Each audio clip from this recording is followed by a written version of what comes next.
somebody.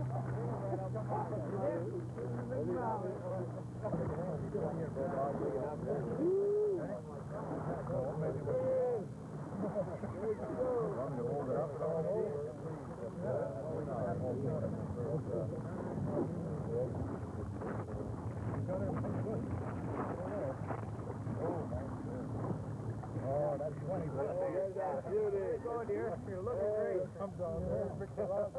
There he goes. Nice there. Nice there. Yeah, Larry, how's the gear? You've been going to Phillips before. Where are you going? I don't know. It's good when I checked it last year. That's the thing about those springs. They fight to the end. That's true. See, BCTV's going to get a scoop again. I guess. Where is he? Let's see the fish. Not doing Yeah. Oh, yeah. There'll be nothing there.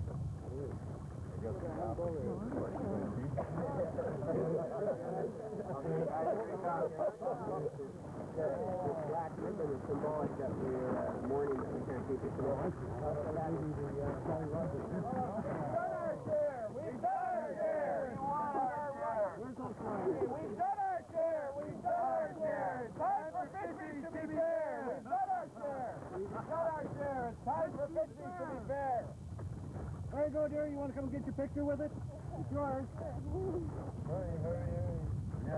Come on. Haven't kept any. Now it's time the fisheries come halfway anyway. Bleeding pretty bad, too. We've got a bleeder here. It's a typical problem. We got a bleeder.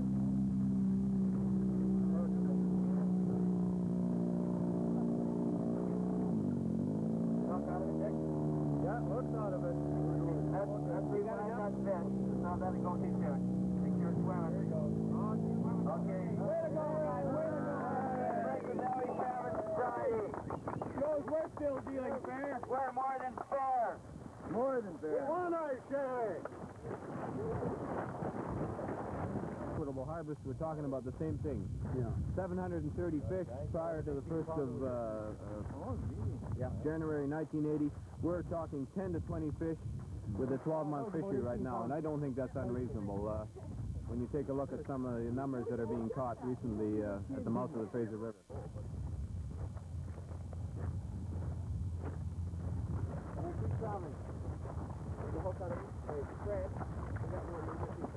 Okay, get as many people around as you can. And keep covering each other so nobody can be recognized.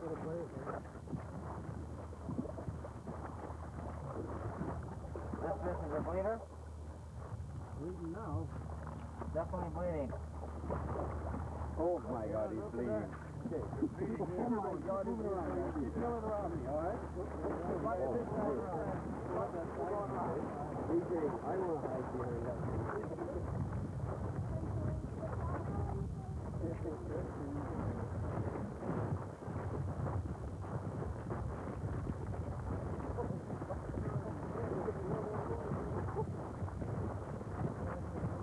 It's ridiculous. You've got to do something like this to prove a point.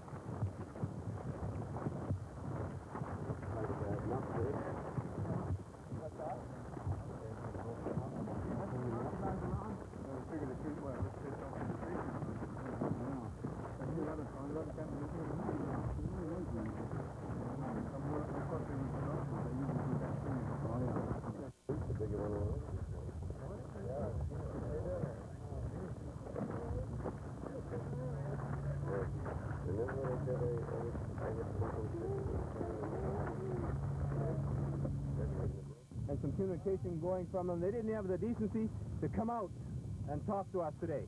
And we had no intention of killing a Chinook. What we're basically going to do is stage a media event to bring some attention to our particular situation. They didn't have the decency to come out here and talk to us. So that fish is just as much their responsibility in that tree, based on the management program they're conducting, as it is ours, the society that hung it there. And that's going to be the last one that's going into a tree. The rest of the time we're going to release them today. That's your token fish for the That's our token fish for the day, hanging right there. And it'll hang there, and it'll rot there until fisheries takes it down, or until the seagulls eat it.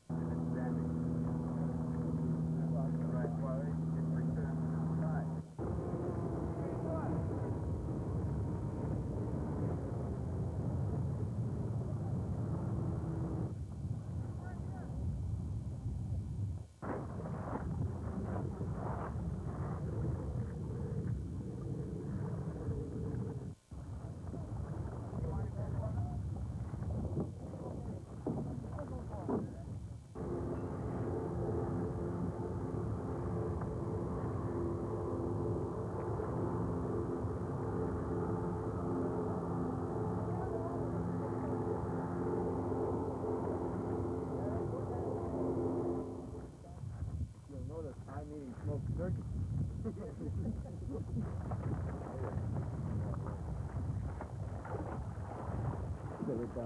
he's a 10.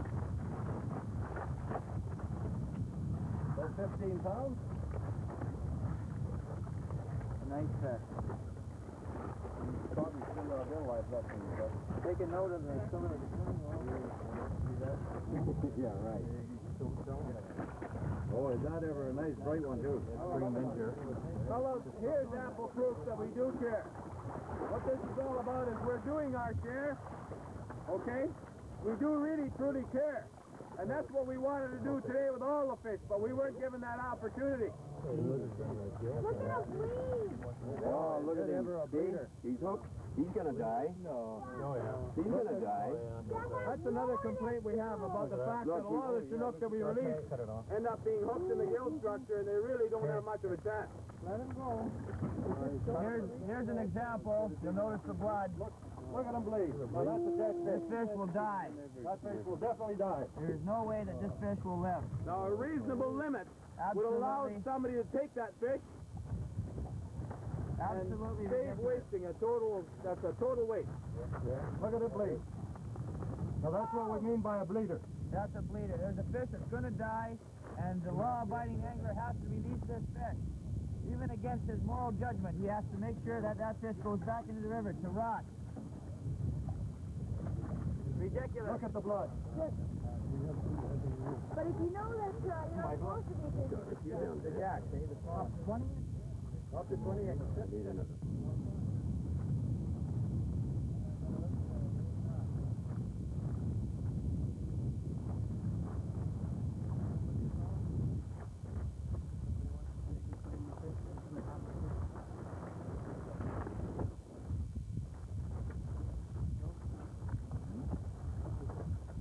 Okay, we'll deal with it, man.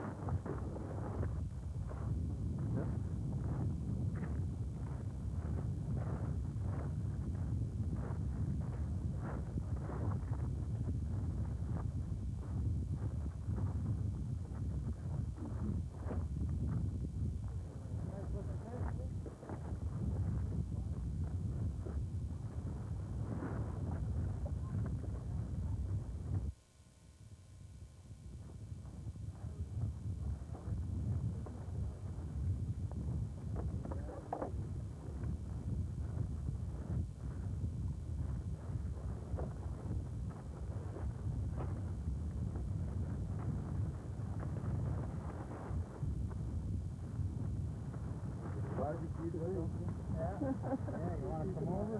Enjoy your fish, guys. Enjoy your fish. Well, guys, the fish is seized. Must be over. No, not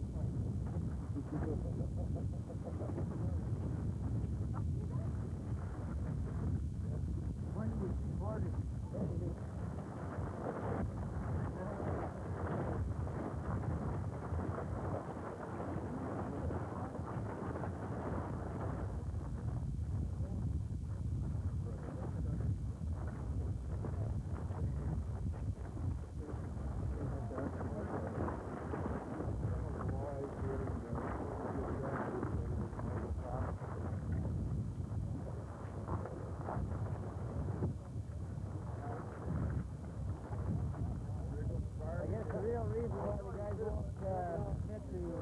How it was done is because I think we have a problem that the Common Society feels very strong that if dealt in the court, you guys just might win, or we might win. But you guys, we don't want to put you in that position. We think the management policies should be looked at, and we don't want to put you guys in a situation where you don't have the power to enforce.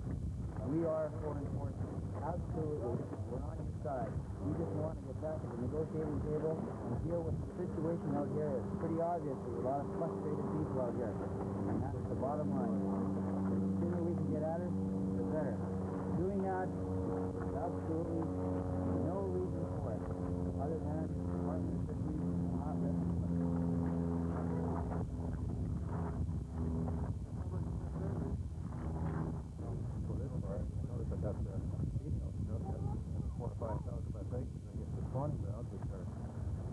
Important, very much of a concern to ourselves, but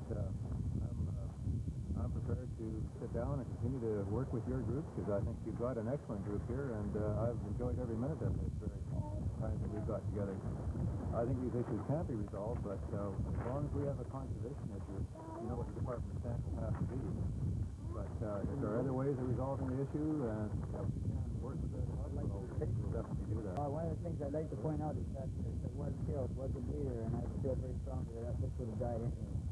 And it's too bad that it had to be done. And these folks are going to bring enough attention to this situation out here because we feel we're small potatoes, and that's the way it should be dealt with. The priority for this matter should be dealt with right at soon as we start next week. And we're looking forward to working with the Department of Fishery to resolving it. But as you know, we want a 12-month fishery and feel certainly justified. We're not asking for the world. We're asking for a few fish, ones that are probably being poached anyways, and we certainly are well aware of that situation. Well, there may be some that are being poached. There are also a lot more getting to the spawning grounds, a lot more now than many, many years. And this is because of our conservation measures that are being taken, and we're getting good results. We'll have to continue that. And once we are successful, and we're not too far away, you will get your 12-month fishery, and you will get good fish. That commercial take there last week, just at the beginning of the week, how many fish was that in that commercial net fishery? Incidental, Fred? That's just big fish. We won't get a couple thousand in the whole season. Yeah. There you go. Yeah, I've been fishing for 5 years on the Edgewater bar, and there isn't anybody there who got anything across the river. The biggest fish we've ever heard of was 11 pounds. I think we're talking impact here, Fred. We don't have an impact. We've got a problem that you got to deal with. Let's get at it. Let's resolve it. Let's work with you guys. You guys got better things to be doing than come out here and harassing the bar fishermen. We're pretty laid-back, relaxed fishermen. All we want is to be able to come out here. There's a lot of dollars out here. We're talking tourist dollars, whatever. There's no reason why these people shouldn't be entitled to take a few fish, and those months that you say you have a problem, we'll take 1 or 2 fish a month. We are easy to get along with. Let's just get at it. Let's do something positive, not negative. Okay. Conservation has to be applied equitably across the whole system.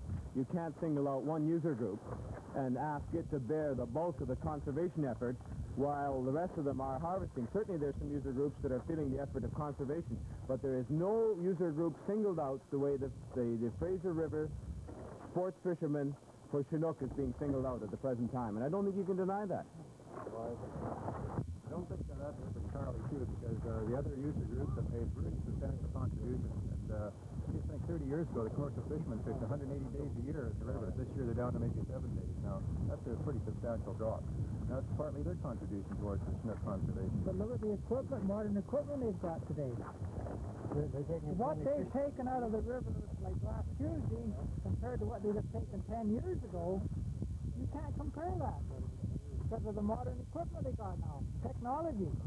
When they pulled their nets in the other day, they couldn't even pull them in because they were so full of fish. Yeah, sockeye. Right. He has 4,000. Maybe sockeye. But goes with the sockeye? there's incidental fish in there like Chinook.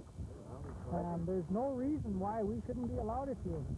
What is your justification? For a total of 4 years, the Fraser River Chinook sports fisherman was not allowed to keep a single adult Chinook. You can't deny that. But you were still fishing for salmon. You're still able to catch coho, you can catch four every time you come out. You can catch the Chinook that are under 50 centimeters, so you haven't been deprived of the fishing opportunity. So what we're looking for is the adult fish, like the one that we caught there today, particularly this time of the year, to get them up to the spawning ground, to continue on the stock rebuilding, which is very successful. And so that's what we're trying to achieve. And what I'm proposing to you, Fred, is that an equitable regulation that is conservation conscious, but that also gives the sports fishermen an opportunity to participate in not only conservation, but also a reasonable harvest, is going to be much more effective than a regulation that absolutely denies us the right to fish. And impossible to enforce. What justification is there for a man to be able to sit out on a boat in the salt cup and take 4 of these adult fish that you're talking about in one day? And us guys on the river are not allowed to take one if we're lucky to get one. Well, the big difference there is that you've got maybe 8 or 9 different hatcheries that are producing a lot of Chinook salmon, and you've got all the other systems producing Chinook salmon as well. So the Fraser River is just one of Well, let's concentrate on the Fraser. The people that are fishing out off the but you can't make a comparison between going on. Well, No, the Thompson River is not part of the sea swamp. Well, these fish go up there. Yeah, but they're surplus fish. They're surplus fish. Well, why can't we catch them down here? Because we can't identify them down here. You've got 26 races of Chinook going by you right now, and they're all going to the Thompson River system, and every one of them needs Well, if you cannot specify which types are from, then the sports fisherman on the salt chuck, when he catches the fish, it doesn't matter where he catches it on the Pacific Ocean, he's still denying that fish, even though it might be a Skeena River fish or a Thompson River fish or a Canal River, whatever, he's still denying that fish the right to return to its spawning ground. Whether they catch them here Fred, or are in you the saying that we have to wait till every... Fraser River fish out here. Fred, are you But if saying it's that out we in the have state to of wait Georgia, till we every, don't know what every it is. system, every creek in this Fraser I'm watershed not has to saying be that off at all. No, and I'm we not are the saying guys that got to put them back there? I'm not saying that at all. We got lots of hatchery fish going up because why don't you mark it and let us have some of them? Well, that's why you've got a fishery starting in September, because the hatchery fish are coming up there. In just 3 weeks' time, you'll be able to fish it. 70 miles I'd like you to come down to Edgewater Bar from the 5th of September to the end of November and sit there every damn day and see how many fish come out of there. You're lucky if you get 120 inches. And so the one time in your life you might get one, you guys say, no, you're not going to have it. And if it's got its gills tugged out, put it back in the water, let it die, but don't let him have it.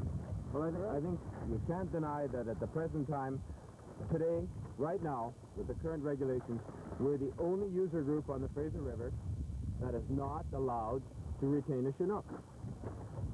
This is the only place where you've got 100% Chinook out here, and we have a conservation problem, and it doesn't really matter what the circumstances are. If we have a conservation problem, are you saying we should ignore it? Walk away from it? No, we're not saying cut everybody off. We're saying put a set of regulations into place that's going to aid conservation. That's not going to be counterproductive. That's acceptable to the sports fisherman. That's going to make him an ally instead of a foe, the way you have in the under the current situation. Right? You are not allowed to fish for the remainder of the day once you kill a wild steelhead on the Fraser River system. Do the same with Chinook. You kill a Chinook, you're through fishing for the day. That way you have no chance of killing and catching and hooking another fish and injuring it and releasing a dead fish. It's as simple as that. Regulate in the same way as steelhead. Problems on this Fraser River than the few bar fishermen that come out here. The impact is negligible, and you must realize that. You have a new man in Chilliwack, and I think he's got a good, positive attitude. I'd like to take the opportunity to welcome him to join with the society and working together, give us a few fish. We want to fish 12 months a year. Our claims to fame doesn't matter whether you're talking January, February, it's true for the whole year. Get the guys out here. Peer pressure is going to get those poachers off the river. You're making law-abiding citizens, normal, everyday fishermen. You're turning those guys into poachers, and I think you got a big problem there. Fred, Scott Simpson, Vancouver Sun. Nice to meet you. What is your reaction to their the Society's assertion that current regulations, which restrict keeping of adult Chinook, actually encourage poaching? What's your position on that? Poaching among sports fishermen? Yeah. Well, tough question. I can't really say. I would think that there's an element of that, but I think you'll always find that there's always 5% that will not abide by the laws. But one thing I have to say that I find in the Fraser Valley Salmon Society that they are not only good fishermen, but they are abiding, and they do have a positive effect. And I agree with what Fred Helmer just said about it's good to encourage the fishermen out on the bars, but they do tend to eliminate whatever poaching might take place. We do a lot of patrols, and we're watching the situation as much as we can. We get a lot of help from the sports fishermen, and I think we've got a handle on the poaching, so I wouldn't say it's outrageous and it's a big problem. Okay, thank you. What are you going to do about this fish here that you've taken back? What happens now? Well, we're going to give it most resuscitation, and if we can't get her going, Floyd will, that is. No. Well, it's a dead fish, and that's the problem. It's a female fish too, and it's got 4,000 or 5,000 eggs in it, and those last eggs that won't get to the spawning ground. So there's nothing that we can do. So it's no more dead, and it's no more a female dead fish than any fish that was caught in the incidental fishery on Tuesday that was a female, or a fish that was caught in the native food fishery on this river. And then we're back to the same issue, that we've got a regulation that discriminates against the user group. And until we solve that particular problem, I think we're going to be around. We've worked at it in a logical fashion. We negotiated for 2 years. For the last 3 months, we've been handed from one department to the other. We've been told, do this, do that. We can't get you in anymore. The Pacific Salmon Treaty precludes you from being given an allocation, and it's come to this. And that particular fish that's laying in that boat is the end result of some neglect, some broken down communications, and it's pathetic that it had to die. But well, I hope the communications have not broken down, and I don't think they're nearly as bad as you're saying, Peter, and I hope that we can keep them going, and I know we can resolve these problems given enough time. And if we can get some more ideas, that helps to give you more fishing time, because you know that we've increased the fishing opportunities substantially this year over last year, and we see that trend continuing. And hopefully it's not going to be too long of a wait to give you what you want. But as long as we have a major conservation issue, I know you'll want us to respond, and that's all we can do. How many more years will it be then? We've already waited 6. How many more years are we going to have to wait? Well, as far as determining how long, we don't know, but we've got a rehabilitation program that's in place, and it's working so well that we're ahead of schedule. And rather than waiting for the 3 cycles that we thought it would take to get all the Chinook back on full stream, we're already starting opening up fisheries in the watershed, and this is only our 2nd and 3rd year because of all the limits that have been placed on the commercial and the sports fisheries elsewhere. And I should tell you, too, that the sports fishermen out in the Strait of Georgia took another 4% cut in June to put more fish in the spawning grounds and into the river.